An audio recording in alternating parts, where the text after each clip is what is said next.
구독, 좋아요, 알림 설정, 댓글까지 부탁드리겠습니다. KB에선 금리 또 올렸다고 하고 원자 대비도 떨어진다고 하는데 붕괴 징조겠죠? 일단 이 원자 대비 이야기 좀 해봅시다. 금속 마이너스 10%, 원유 마이너스 14% 등 세개의 원자재 가격이 하락하고 있다. 구리 가격이 하락하고 있는 게 시사하는 바가 크다. 구리 가격이 떨어진다는 소리는요, 세계 경제가 굉장히 구리단 소리예요. 구리 가격이 빠르게 떨어지는 이유. 왜냐면 구리는 쓸 데가 많잖아요. 전기차에 많이 들어가는 구리가 슈퍼사이클을 맞게 될 것이라는 기대감이 있었지만 매우 빠르게 사라지고 있다. 왜? 수요가 줄어드니까. 자, 뭐 여기 추가 인상 뭐 이런 식으로 이야기한 것만 최근에 많이 이야기하지만 저렇게 인상하는 이유는요, 굉장히 많이 떨어졌기 때문입니다. 4월에 100 하던 게 지금 70도 안 되는 수준까지 떨어졌죠. 재고는 계속 늘어나고 있고 공급은 늘고 수요는 줄었기 때문에 가격이 떨어지는 거죠. 그 다음에 시멘트 가격 협의 나선다 이렇게 나오고 있는데, 유연탄 가격 보면은 지금 270 하던 게 98까지 떨어졌는데 얘네가 양아치처럼 올리고 있는 거고 사실. 그런데 언제 많이 올렸어요? 솔직히 올해보단 작년이 물가가 더 많이 올랐죠. 작년보단 재작년이 물가가 더 많이 올랐죠. 그런데 분양가 올라가는 거 한번 볼까요? 이런 게 올해 들어서 이렇게 올라가고 있습니다. 올해 분양가가 굉장히 빠르게 올라가고 있고, 요 빠르게 올라가기 전에 정부에서 9.16 대책하면서 공급 부족이다 이런 이야기 했었고, 그러면서 둔촌주공 살리기 했죠. 작년에 둔촌주공 살리기 하고 계속 이런 대책들 내줘요. 그럼 적어도 인건비는 말할 것도 없고요. 인건비는 지금 실질 소득이 떨어지고 있는데 적어도 정부에서 PF 시장 살려주려고 하면은 빨리 정리를 할 생각을 해야지. 지금이 기회다 해가지고 분양가를 올리고 있어요, 건설 마피아들 양아치들이. 그럼 올리면 어떻게 해야 돼요, 정부에서? 아니, 너네 PF 문제 생겨가지고 내가 너네 이렇게 대책을 많이 내줬는데 왜 집값을 올리고 처자 빠졌냐, 물가도 많이 안 올라가는데, 이렇게 하지 못할 망정 뭐 하고 있어요? 사주고 있죠. 또 지금 JJ님 말씀하셨던 것처럼 분상제 없는 거 이용했냐? 아니요, 분상제 있어도 분양가 올리고 요걸 정부가 승인해주면 됩니다.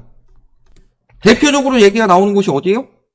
평당 여기 3,829만원이었죠. 2,910만원 이야기 나올 때가 있었어요.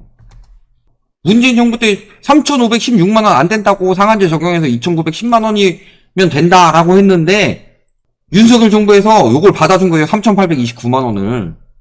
그러니까 분양가가 안 오를 수가 있나. 둔촌주공 있는 데가 분상제가 돼요, 안 돼요? 그래 놓고서 이거 분상제 때문에, 사실 분상제니까 그런 거 다 걸리는 거 아니에요, 요거. 그래서 지금 막 10억 올랐다고 막 이런 이야기 하고 있고, 부추기려고 10억 상승. 그때 샀더라면 웃더니 무려 10억. 요거 저번에도 이야기했지만, 실거주 여건 얼마예요? 실거주 5년 살고 거기에 전세까지 넣으면 8년 뒤의 가격인데 지금 10억 오른 게 내돈이 돼요? 오히려 입주하면은 세금만 많이 늘어나지? 지난번에 제가 분양가 13억짜리를 16억이라고 한번 착각해가지고 잘못 이야기한 거 가지고 죽어라 물어뜯는데, 분양가 13억이어가지고 웃돈 10억 붙어가지고 지금 23억이다. 요거는 입주권하고 분양권은 차원이 다르다고 이야기했고, 입주권은요, 조합원 승계하는 거라서요. 지금 아까 보셨죠? 2,910만원이면 됐던 거를 가격을 올려가지고 3,800만원 넘게 받았단 말이에요? 그럼 요것에 따른 이익이 있겠죠? 이익은 조합원이 나눠 먹는 거예요. 이익 똑같이 나눠 먹는 조합원이랑 그냥 들어와가지고 안 좋은 층에 안 좋은 동 배당받은 분양권이랑 똑같냐. 근데 멍청한 인간들은 저런 거 속고서 여기 와가지고 계속 댓글 단다니까요. 분양권하고 입주권의 차이는 아니야. 분양권은요, 실거주 하지 않으면 경매도 못 넘어가요. 망해도 경매도 못 넘어가서 평생 붙들고 있어야 돼. 지금 자금 없어가지고 전세 놓으면요, 3년 뒤에, 최대 1년 더 연장해서 3년 뒤에 그 전세금 못 돌려주면은 그 집은 완전히 나가리 되는 거예요. 경매도 못 넘어가. 세입자랑 동시에 망하는 지름길이다. 그러니까 보증보험도 가입 안 되는데 그 분양권하고 아무런 제재 없는 입주권하고 똑같다고요? 오히려 분양권들이 다 그렇게 묶여가지고 못 나가니까 입주권 뭐 희소성 해가지고 가격이나 붙이고 있는 거지. 그 구분도 못하면서 둔촌주공 10억 올랐네, 라이트하우스 틀렸네, 그러면서 여기 와서 성지 순례하고 갑니다. 그런 두뇌를 가진 인간들이 부동산 투자를 한다고 하니까 우리나라가 지금 이 모양 이 꼴이 된 거예요. 멍청이들이 계속 사주니까. 그래서 제일 위험한 게 뭐라 그랬어요? 무식한 자가 신용 가지면 위험하다고 그래요. 팔지도 못하는 거 오르면 뭐해? 내가 팔 때 올라야지. 늘 말씀드리지만 부동산은요, 내가 팔 때 올라야지. 중간에 오르면 세금만 많이 내고 손해만 엄청난다. 그런 식으로 해서 건설사들 다 벌고 조합들 돈 벌고 재건축 재개발 활성화시켜가지고 조합들 돈 벌게 만드는 동안에요, 분양받는 사람들이 그거 비싸게 분양받도록 만드는 거예요. 지금 원자재는 오르지도 않는데 비싸게 팔아가지고 PF 이자까지 다 떠넘기려고. 그래야지 PF 문제 다른 데서 터지는 것을 여기서 이득 본 거 가지고 메꾸려고. 그러니까 분양가 미친 듯이 올리는 거예요. 그 분양가 미친 듯이 올려도 저게 분양 받아도 되는 것처럼 정부에서 자꾸 여론 만들어주는 거고.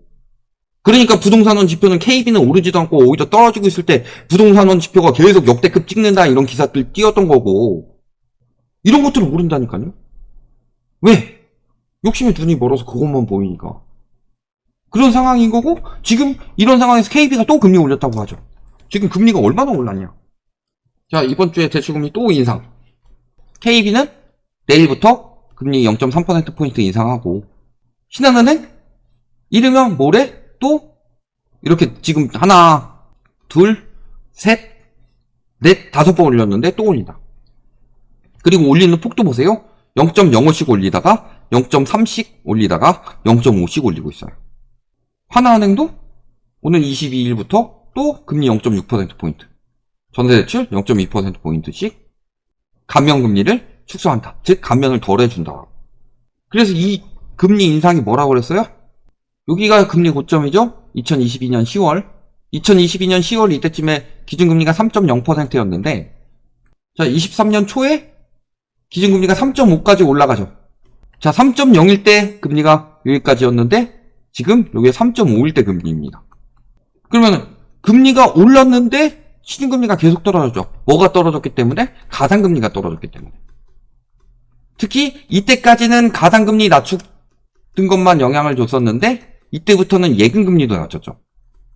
그러니까 이때부터 계속 낮췄던 이 가상금리가 다시 붙는 거예요. 여기서 1%포인트 오른다고 하더라도 예전에 3%포인트 수준도 안 되니까 실질적으로 현재 가상금리가 정상화되면, 관치 없이 정상화된다면은 금리는 지금 한 5% 가까이 돼야 된다, 평균이. 그러니까 지금 부담 없이 올리는 거예요. 다만 은행의 양아치 짓은 뭐다? 그 관치로 낮췄던 가상금리를 붙인다면은, 물론 이때 대출 먼저 가상금리를 먼저 낮췄기 때문에 대출 먼저 붙이는 것까지는 이해하는데 대출 플러스 예금도 같이 붙여야지. 그러니까 얘들 마진만 늘리는 거예요. 그러면서 예금으로 자금 유입은 많이 안 되게 만들고, 예금으로 자금 유입이 많이 안 되게 만들면 대출은 더 많이 받으려고 하죠.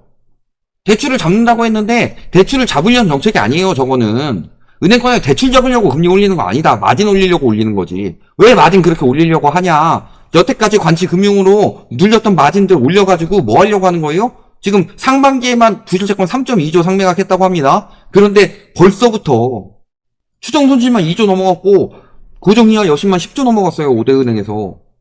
그거 다 부실채권 처리하려면 충당금 쌓아야 되죠. 충당금 쌓으려면 돈을 벌어서 쌓아야지. 내 살 깎아먹으면서 쌓는 은행이 어딨어요.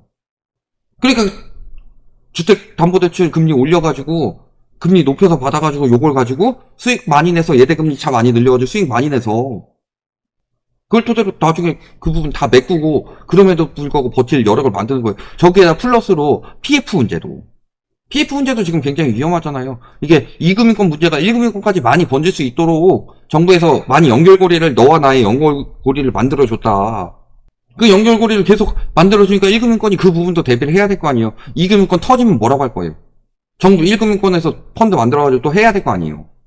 그러니까 그런 부분을 1금융권에서는 미리 다 대비해가지고 어떻게든 수익 내려고 하는데 여태까지는 정부가 자꾸 태클을 걸었다. 근데 이번 정부가 명분을 만들어줬잖아요.